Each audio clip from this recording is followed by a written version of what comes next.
তার কাছে আরো একবার ফিরবো।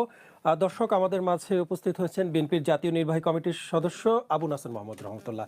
স্বাগত আপনাকে কালার কন্ট্রি স্টুডিওতে। জনাব রহমতুল্লাহ, আমি আপনার কাছে একটু জানতে চাই, আর এই যে সদ্য সাবেক রাষ্ট্রপতি মোহাম্মদ শাহাবুদ্দিন, তার এই পদত্যাগ যদিও দেরিতে হয়েছে, অনেকে বলছে যে জামায়াতের আমির বলছেন যে তার এই বিদায়ের মধ্য দিয়ে জাতির উপর থেকে আসলে কালো ছায়া দূর হয়ে গেছে। মানে জাতির উপরে কি আসলে কখনো কালো ছায়া ছিল কিনা, কি মনে হয় আপনার? ধন্যবাদ আপনাকে। আপনার মাধ্যমে কালের কণ্ঠের দর্শক শ্রোতা মণ্ডলী এবং আমার দুজন সম্মানিত আলোচক, দুইটা প্রশ্ন। তো একটা হচ্ছে যে আমি দুজন সম্মানিত আলোচকের আলোচনা শুনছিলাম মনোযোগ সহকারে। প্রথমত, তিনি নির্বাচিত ছিলেন একটা পার্লামেন্টে নিয়ম অনুযায়ী। এরপরে 5ই আগস্টের যে প্রেক্ষাপট বড় ভাই বড়টা করলেন, এরপরে কিছু দাবি দাওয়া এসেছিল যে তাকে পদত্যাগ করতে হবে। পরবর্তীতে সোহরাব ভাই বললেন যে যারা দাবি দেওয়া করেছে তারা কিন্তু আবার তার অধীনে শপথ গ্রহণ করেছে। তো সেই সময়টায় দেশের কোনো সাংবিধানিক সংকট যাতে তৈরি না হয়, সেই কারণে আমি মনে করব যে কারণেই হোক রাষ্ট্রপতি হিসেবে তার দায়িত্ব তিনি পালন করেছেন।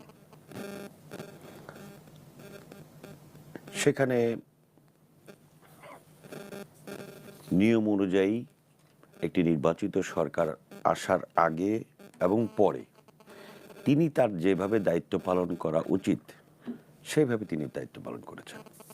বড় ভাই যেটা বলেছেন যে হ্যাঁ, আগে কি হয়েছে কি করছে, বা সোহরাব ভাই যেটা বললেন যে 1 ঘন্টা আগেও কেউ জানতো না, তাকে যেই বিবেচনায় রাষ্ট্রপতি করা হোক, দলীয় সরকার দলের বিবেচনায় রাষ্ট্রপতি নির্বাচন করে, এটা আমাদের দেশের সংস্কৃতি।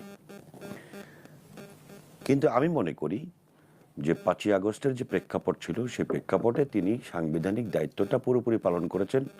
শুধু তাই নয়, অন্তর্বর্তীকালীন সরকার কালকে তার নিজের একটা কল রেকর্ড বিভিন্ন জায়গায় প্রচার হয়েছে কালকের। জি, আমরা দেখেছি সেটা। এবং সেটা তিনি বলেছেন যে আমি সাংবিধানিক সংকট যাতে না হয় সেই চেষ্টাটা আমি করেছি, এবং অন্তর্বর্তীকালীন সরকার গঠনে উনি সহায়তা করেছেন, এবং আপনার আদালতের সঙ্গে পরামর্শ করে যা যা করা দরকার সেটা তিনি করেছেন। এই জায়গাটায় তিনি যদি না করতেন তাহলে বরং সাংবিধানিক সংকট তৈরি হতো। এবং আমি মনে করি উনি সম্মানজনকভাবে বিদায় নিয়েছেন। এবং কালকে যা পদত্যাগের যে চিঠি, পিছনে যে যাই বলুক না কেন, তার চিঠিতে স্পষ্টতই লেখা আছে ওনার শারীরিক কন্ডিশনগুলো লেখা আছে, এবং স্বাস্থ্যগত কারণ দেখেই তিনি পদত্যাগ করেছেন।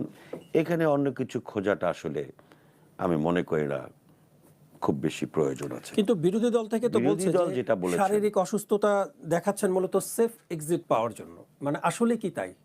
না, একজন লোক যদি আপনার দায়িত্ব পালন করেন সঠিকভাবে, সেখান থেকে তার সেফ এক্সিট পাওয়াটা কোনো অন্যায় কিছু তো আমি দেখি না।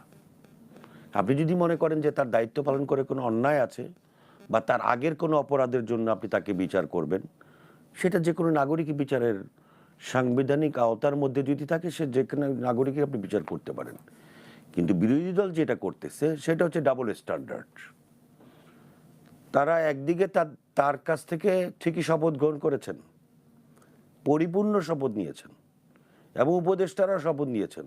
শপথ নেওয়ার পরে তারপর তাকে মানে উস্কিয়ে দেওয়া, রাস্তায় কিছু লোকজনকে উস্কিয়ে দেওয়া হয়েছিল একটা সাংবিধানিক সংকট তৈরি করবার জন্য, বা অন্য কোনো অসৎ উদ্দেশ্য ছিল, আমি এখনো মনে করি সেটা।